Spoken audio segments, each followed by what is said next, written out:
Hey guys, welcome back to another episode. Now this is going to be by far my biggest build ever.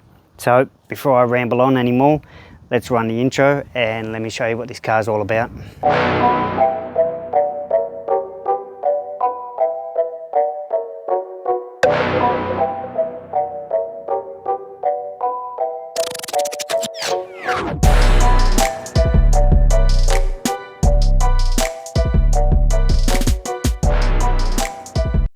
So there we have it. This is a 1984 Mitsubishi L300 four-wheel drive that obviously had the single cab chop.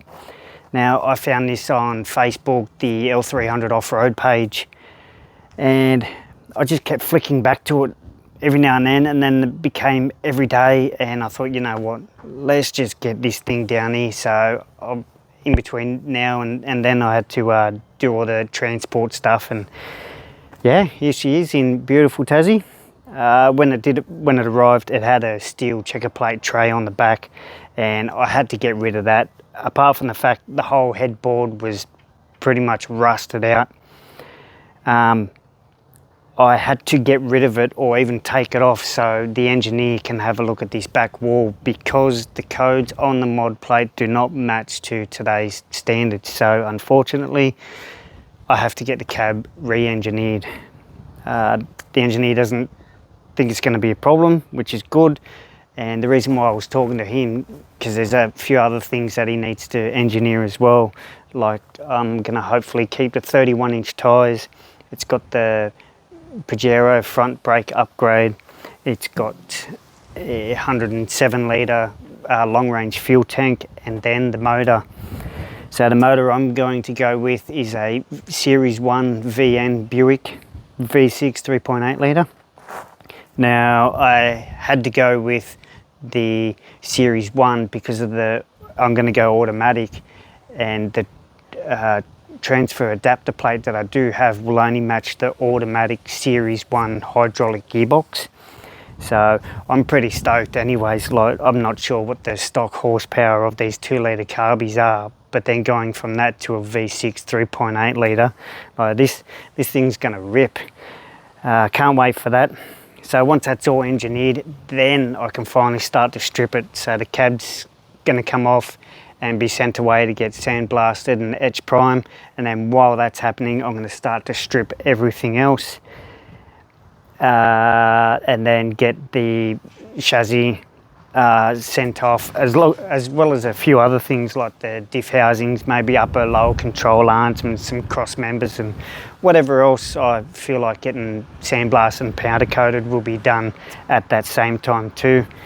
And then the cab will come back, and then I can start working on all these rust holes and all these like random holes that are in the back. There was an old 12-volt setup, and there was a snorkel coming out the back, and so I'm going to fill all of them in and reroute those things a different way. So I suppose I should stop rambling on and get stuck into it, and I'm going to start from the back and work my way forward.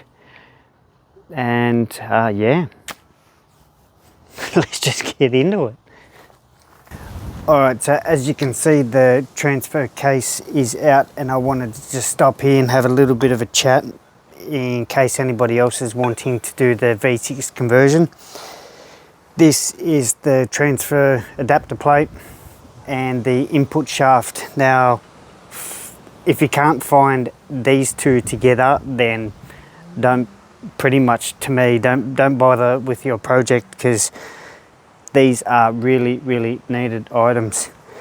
I can lend them to you for 10 grand. But so this part the automatic box obviously connects to that side. This will go on there, and then this shaft goes inside the automatic gearbox and then slots straight into the transfer case. So I can't thank Paul from Park Ridge Automotive in Queensland enough. This was out of his old setup, so I was lucky to get them. Also, From the previous owner, I've got the Marks transfer, or the reduction gears for the transfer case. It's a 46% reduction, the 2.875 gearing, I believe. It's out of the Gen 1 Pajero, as we all should know from here. This is the same as the NA to NG, I believe, L300 Pajero. So those reduction gears will go in here. I'll do another rebuild or a full build series just on this transfer case with installing those new gears. So yeah, let's keep going, I guess. Well, what do we think of that cab tilt, hey? That's only at about 450 mil. I want maybe about 600 mil, so we'll work on that. I haven't taken much off the motor, so I'm going to try and rip it out the back. Saves taking all the bolt-ons off and lowering the cab and taking it out the passenger door. See how we go.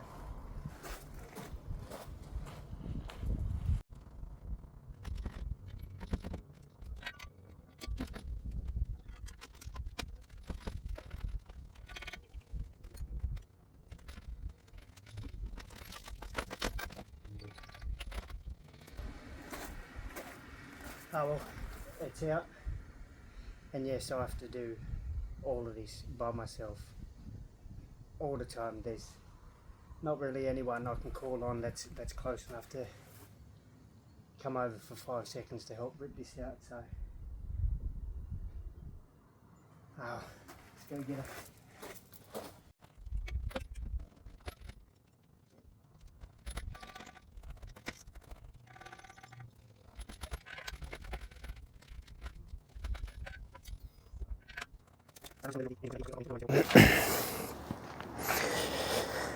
Alright, so just going on from yesterday, since I ripped out the motor, I'm still stuck on this tilt cab idea, and just with a bit of my research yesterday, I was trying to work out lifting force per newton, and it come up at 9.2, so 1 kilo equals 9.2 newtons, I think. If I'm wrong, please correct me in the comments below. There's going to be a bit of time between this actually happening and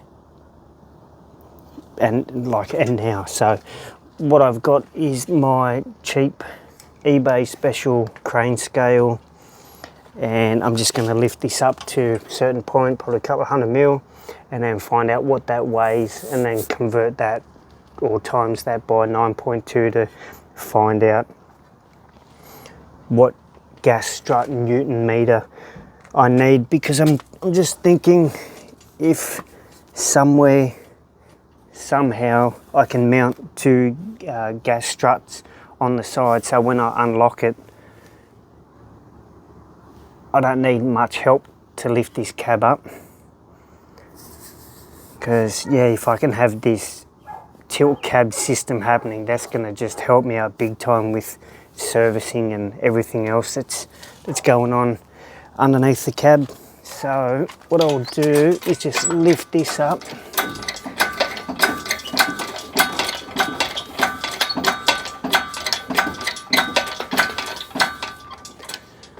Say about there.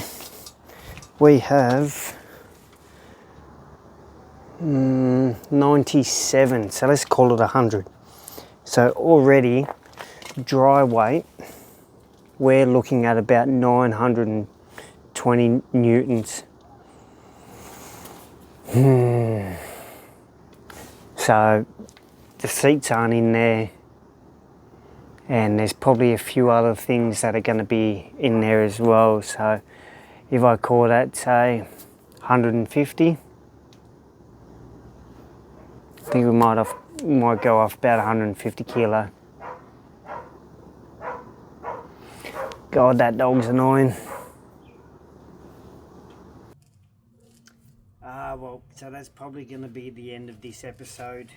I've had some progress so far, so just next episode I'm probably going to do everything in preparation for engineering. So I've been waiting 4 weeks already and I'm kind of over it. I've been waiting 4 weeks for these cross members for the engine mounts and the gearbox to fit the V6 Commodore motor in here. But as well, with preparation for engineering, the engineer wants all of these holes gone. There's a big snorkel hole here and there's a little bit of rust. There's a pig light hole in the roof plus some little rust spots in the roof that need to be fixed as well. So that's probably pretty much the next episode summarized in just preparation for engineering. So I can't thank you enough for watching this far into the video. So don't forget to like and subscribe. Hit that notification bell so you get notified whenever I upload new videos of what's going on with this beast. And other than that, see you on the next one.